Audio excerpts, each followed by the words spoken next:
Yung pangatlong topic natin, tingin nyo, Duterte, late sa Pogo.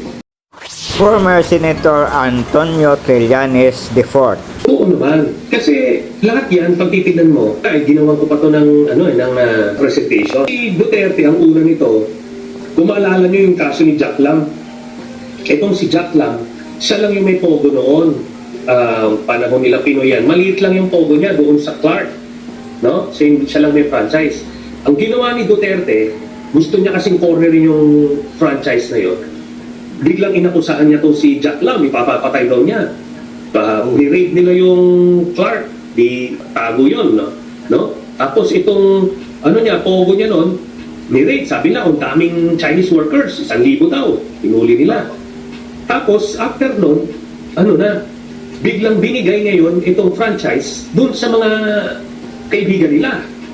Itong pogo. Tapos, hindi lang 1,000. Dati 1,000 lang yung Pogo workers sa Pilipinas. Umabot ng 1 million yan na Chinese workers. Kasagsagan nung Pogo dito sa Pilipinas, under Duterte, umabot yan ng 1 million.